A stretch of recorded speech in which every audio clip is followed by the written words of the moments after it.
এটা কে মারছে? জানি না তো, তোরা দেখছিস কে মারছে? উপর থেকে পড়ছে মনে হয়। কি সমস্যাটা কি?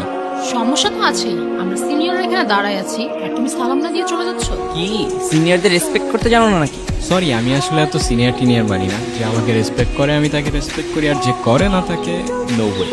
ও দেখি বেয়াদবি করতেছে। তাই কান ধরে উঠবাস করো 100 বার। কেন করবো? আমি বলছি তাই। मैं तुम्हारे बाप का नौकर नहीं हूँ। এই অনেক হইছে, ও যা বলছে তার চুপচাপ কর। 100 বার গুনে গুনে কর, একটাও যেন বাদ না যায়। একটা বারও করবো না। লাস্ট ওয়ার্নিং দিচ্ছি, কানে ধরো। কেন না ধরলে কি করবা?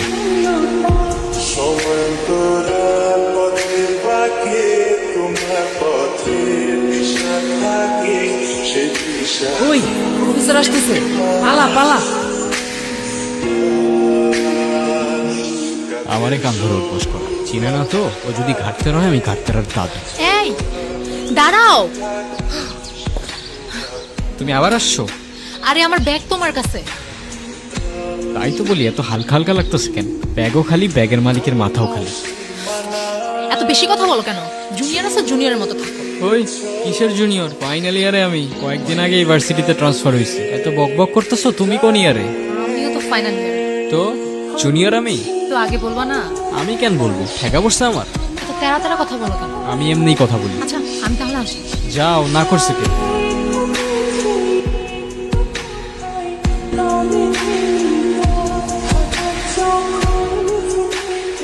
এই কি অবস্থা?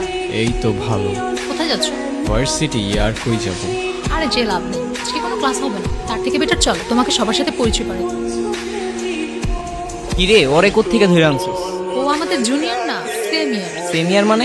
মানে ক্রেডিট ট্রান্সফার করে আমাদের ভার্সিটিতে আসছে। আচ্ছা যাই হোক, চল আমরা ট্রুথ অর ডেয়ার খেলি।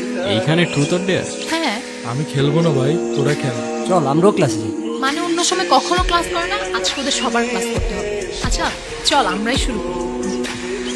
স্টার্ট করি। ট্রুথ। তুমি লাস্ট কবে কান্না করছিলে? কাল রাতে। আচ্ছা নেক্সট।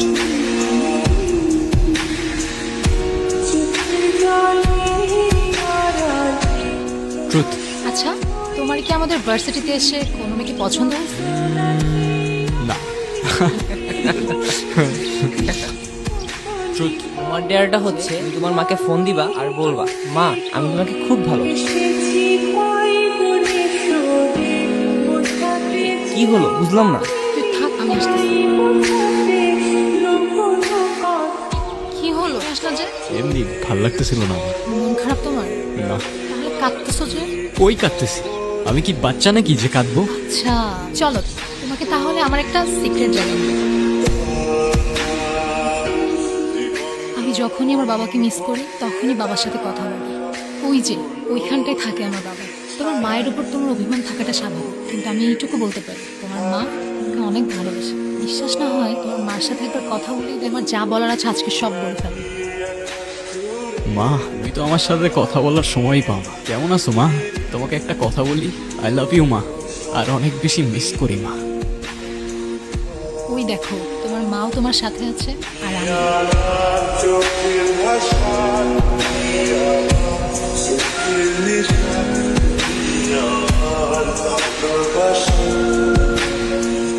এর পরের দিনগুলি ছিল আমার লাইফের বেস্ট মোমেন্ট।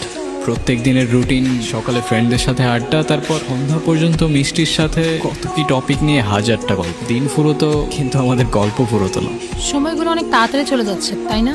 একটা কথা কি জানো, ঠিক ভালো সময়ের পরপরই খারাপ সময়গুলো চলে আসে। আমার ভয় দেখাও না প্লিজ। লাইফের এতগুলা খারাপ সময়ের পর এতটুক ভালো সময় তো ডিজার্ভ করি অ্যাটলিস্ট। এটার মধ্যে আমি আমার সব সিক্রেটস রেকর্ড করে রাখি। কি সিক্রেটস? তোমাকে আমার সবগুলো সিক্রেট অন্য একদিন শোনাবো। অন্যদিন কেন? আজকেই বলো। আমার দুটো ইচ্ছা আছে, তুমি পূরণ করে দিবা? কি ইচ্ছা বলো? আজকে না, আরেকদিন বলবো না। আমি যাই, আমার ভালো লাগতেছে না। কিরে কি অবস্থা? এই তো তোর। চলে। আচ্ছা মিষ্টি কইরে? ও তো আজকে আসে নাই। আসে নাই কেন? জানি না তো। ব্যাস, ঘড়ির কাঁটা আবার উল্টো ঘুরতে শুরু করলো। আমার লাইফে খারাপ সময়টা ছুটতে শুরু করলো। জানি না আমার সাথেই কেন এমন হয়। যাদের সবচেয়ে প্রয়োজন তারাই চলে যায়। প্রথমে মা, এখন তুমি। একদিন দুই দিন করে এভাবে প্রায় 18 দিন কেটে যায়। তারপর একদিন। কি রে কি হয়েছে তোর? আর এতদিন কই ছিলি? কিছু না, আমি ভার্সিটির কিছু পেপারস নিতে আসছিলাম। তোরা থাক, আমি যাই। তুমি কি আমাকে ইগনোর করতেছো?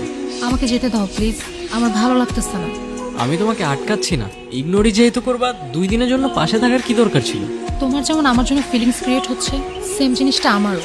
আমি চাই না তোমার ফিলিংসটা আরো বাড়ুক, না হলে শেষে অনেক বেশি কষ্ট পেতে হবে। কেন কষ্ট পাইতে হবে? তুমি শুধু বলো হয়েছেটা কি, তোমার এই অবস্থা কেন? এর থেকে বেশি কিছু আমি তোমাকে বলতে পারবো না। সরি বারফি।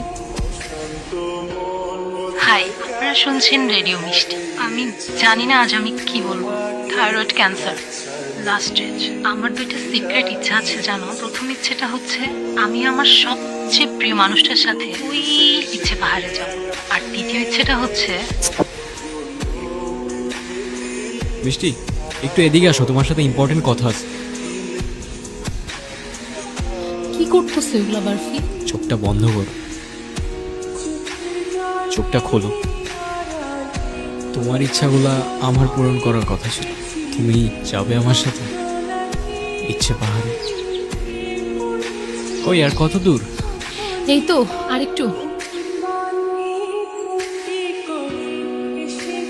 এই দিনটার জন্য আমি কতদিন ধরে অপেক্ষা করে আছি আমার কোনো আইডিয়া নেই। এখানে শেষবার যখন এসেছিলাম তখন আমার বয়স 6 বছর। এরপরে কখনো আসোনি কেন? এখানে একা একা আসলে আমি আমার বাবাকে হয়তো এতটাই মিস করতাম যেটা আমি সহ্য করতে পারতাম না। এই ভয়ে তোমাকে একটা কথা বলি। বলো। থ্যাঙ্কস। আমার তো থ্যাঙ্কস লাগবে না, তো কি লাগবে? তোমার একটা স্মাইল। আচ্ছা এদিকে আসো।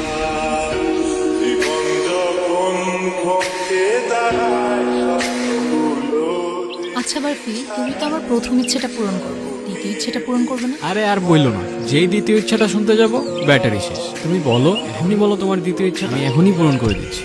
কি হলো, কিছু বলতেছো না কেন? মিষ্টি, মিষ্টি, দ্বিতীয় ইচ্ছা। আমার 2টা সিক্রেট ইচ্ছা আছে জানো। প্রথম ইচ্ছেটা হচ্ছে আমি আমার সবচেয়ে প্রিয় মানুষটার সাথে ওই ইচ্ছে পাহাড়ে যাব।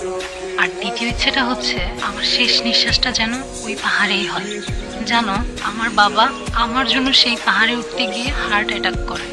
এরপর থেকে আমি কখনো সেখানে একা যাওয়ার সাহস করতে পারিনি। অনেকবার চেষ্টা করেছি, পারিনি। আমার এই শেষ ইচ্ছেটা যদি পূরণ হয় না, আমি আমার বাবার সাথে সারা জীবন এখানেই থেকে যাব। কষ্ট পেও না, তোমাকেও দেখছি আমি দূর থেকে। নতি কখনো বদলানো যায় না রে। নিজেকে আর কত দোষারোপ করবি? প্রতিটা বছর এই দিনে তুই এইখানে আসিস, কি লাভ? আমারে বল। ট্রেন ছাড়ার সময় চলে এসেছে, চলে আসিস, ওয়েট করতেছি। তোমার ইচ্ছে তো পূরণ হয়ে গেল, কিন্তু আমি আবারও একাই রয়ে গেলাম। তুমি আর মা হয়তো দুজনেই আছো, কিন্তু অনেক দূরে। I miss you. আমি আসবো প্রত্যেকটা বছর তোমার ইচ্ছে পাহাড়ে।